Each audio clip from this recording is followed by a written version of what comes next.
Hello अस्सलाम वालेकुम। तो आज मैं बना रही हूँ ड्राई फ्रूट्स का सांधा, जो कि बहुत ज़्यादा टेस्टी होता है और हेल्दी भी। जिसके लिए मैंने कढ़ाई में सबसे पहले घी लिया, उसमें 1 पाव मखानों को मैंने भून लिया। जब तक मखाने क्रंची ना हो जाए तब तक इन्हें हमें ऐसे ही भूनना है और बीच में थोड़ा थोड़ा घी भी डालते रहना है। और अब मैंने इनको चेक कर लिया था, ये क्रंची हो चुके थे और देखिए कलर भी आ चुका था, तो मैंने इनको निकाल लिया। फिर आधे किलो गूंदकनी ली, जिसको हमने बारीक बारीक फोड़ लिया और फिर से कढ़ाई में घी लिया और इस गूंदकनी को उसमें डालकर इसको भी हमें इसी तरह भूनना है। गूंदकनी को हमें बारीक कर लेना है क्योंकि घी में डालने के बाद ये फूलती हैं। और जब इसका कलर आ चुका था, ये क्रंची भी हो चुकी थी, इसलिए हमने इनको निकाल दिया। 200 ग्राम काजू को हमें घी में भून लेना है। जब इनका कलर आ जाएगा तो इनको निकाल देना। सेम इसी तरह हमें 200 ग्राम बादाम को घी में इसी तरह भूनना है, तब उनका थोड़ा बहुत कलर आ जाएगा। इनको भी इसी तरह निकाल ले। और सेम इसी तरह हमें 200 ग्राम मगज़ लेने हैं। मगज़ हमें डालते ही तुरंत निकाल देने हैं क्योंकि ये जल जाएंगे। और अब हमने लिया आधे किलो मोटा बेसन, जिसमें घी डालकर इसको भी हमें इसी तरह भूनना है और बीच बीच में हमें घी भी डालते रहना है। बाद में ये अपने आप सूखा हो जाएगा।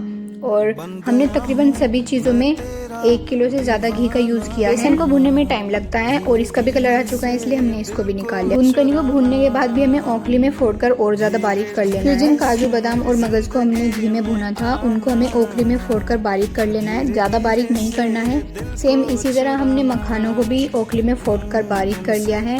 एक चीज़ का ध्यान रखें कि सभी चीज़ को हमें फोड़ना है, लेकिन ज़्यादा बारीक नहीं करना है। फिर जो बेसन भुना था वो भी इसमें डाल दिया। मैंने 2 गोले लिए थे जिनको कस लिया था, काटना नहीं है, कसकर ज़्यादा बेटर रहेगा। और बहुत थोड़े से छुहारे लिए जिनको छोटे छोटे पीसेस में कट कर लिया। दखनी मिर्च ली जिनको हमने फोड़कर बारीक कर लिया, उसको भी इसी में डाल दिया। फिर इन सब चीज़ को बहुत अच्छी तरह से मिक्स करना है। कढ़ाई में लिया 3 पाव पानी, जिसमें डाले 2 किलो चीनी। बहुत अच्छी तरह से इसे मिक्स करके पकाना है। जब ये अच्छी तरह से पक चुकी थी तो फिर ये सभी चीज़ें इसमें डाल दी हैं और डालने के बाद बहुत अच्छी तरह से मिक्स करना है। ये बहुत ज़्यादा टाइट हो गया था, मुझसे नहीं हो रहा था, इसलिए अम्मी ने इसको बहुत अच्छी तरह से मिक्स कर दिया।